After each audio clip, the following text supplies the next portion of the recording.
اعوذ باللہ من الشیطان الرجیم بسم اللہ الرحمن الرحیم۔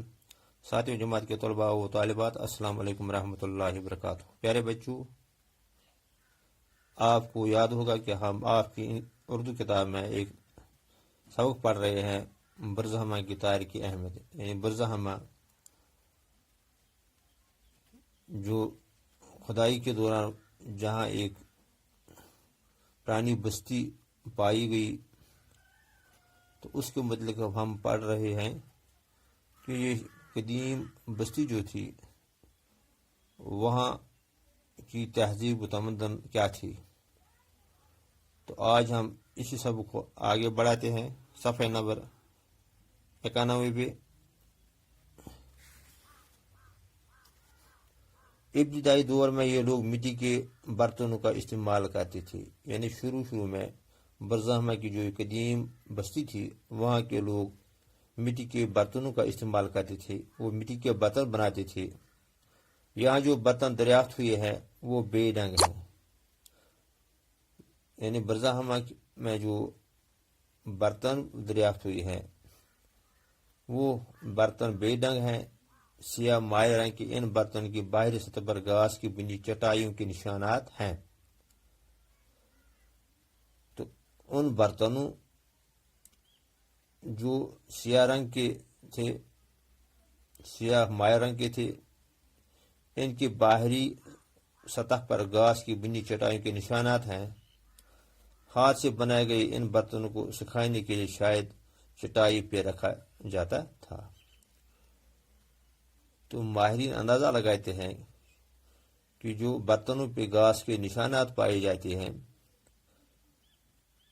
تو یہ شاید اس لیے ہے کہ یہ لوگ ہاتھوں سے ان برتنوں کو بنا کر گھاس پر سکھانے کے لیے رکھتے تھے۔ اسی طرح کے برتن شمالی چین اور بلوچستان میں دریافت ہوئے ہیں۔ تو اسی طرح کے برتن چین کے شمالی علاقوں میں اور بلوچستان جو پاکستان میں ہے وہاں بھی دریافت ہوئے ہیں۔ ابتدائی دور کے یہ باشندے مچھلیوں کا بھی شکار کرتے ہیں۔ یعنی شروعات میں برزہمہ کے قدیم باشندے مچھلیوں کا شکار بھی کرتے تھے۔ یہ لوگ ہڑیوں کے آلات تیار کرنے میں بھی مہارت رکھتے تھے۔ یعنی یہ لوگ ہڑیوں کے آلات بھی بناتے تھے۔ یہاں پر ہڑیوں کے بنے ہوئے مچھلیاں پکڑنے کے کانٹے، سوئیاں، آری، چاقو، زمین کھودنے کے ہتھیار وغیرہ ملے ہیں۔ یہاں پتھر کے اوزار بھی ملے ہیں۔ تو یعنی وہاں وہ اوزار بھی ملے ہیں جو پتھروں سے بنائے گئے تھے۔ تانبے سے بنی بعض چیزیں ماہرین کے خیال میں یا تو یہاں چین سے آئی ہے یا پھر چینی سامان کو دیکھ کر بنائی گئی ہے۔ تو ماہرین کا خیال ہے کہ وہاں جو تانبے کے برتن دریافت ہوئے ہیں یا تو شاید انہوں نے وہ چین سے لائے تھے یا پھر چینی سامان کو دیکھ کر انہوں نے بھی تانبے کے اوزار بنائے تھے۔ اس کے بعد برزہمہ کی قدیم بستی کا دوسرا دور ہوتا ہے۔ تو اس کے بعد برزہمہ کی قدیم بستی کا دوسرا دور شروع ہوتا ہے۔ اس دور میں لوگ مٹی کے جھونپڑوں میں رہتے تھے۔ اب لوگوں نے اس دور میں گڑھوں میں رہنا ترک کیا تھا، تو اب وہ مٹی کے جھونپڑے بناتے تھے، کچی اینٹ کا استعمال بھی کرتے تھے۔ زمین میں کھمبے گاڑنے کے نشان سے پتہ چلتا ہے کہ لکڑی کا استعمال بھی تعمیر کاری میں ہوتا تھا۔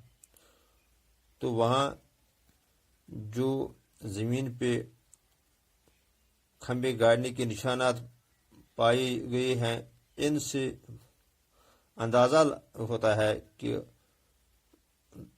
دوسرے دور میں لوگ تعمیری کاموں میں لکڑی کا بھی استعمال کرتے تھے۔ اب زیر زمین گڑھوں میں رہنا لوگوں نے ترک کر دیا تھا۔ اب لوگ زمین کے اندر گڑھوں میں نہیں رہتے تھے۔ ان گڑھوں میں مٹی بھر بھر کے ان کی اوپری سطح کو ہموار کر دیا تھا۔ تو لوگوں نے ان گڑھوں کو مٹی سے بھر کر انہیں اوپری سطح کے برابر کر دیا تھا۔ تو آج ہم اتنا ہی پڑھیں گے۔ وسلام۔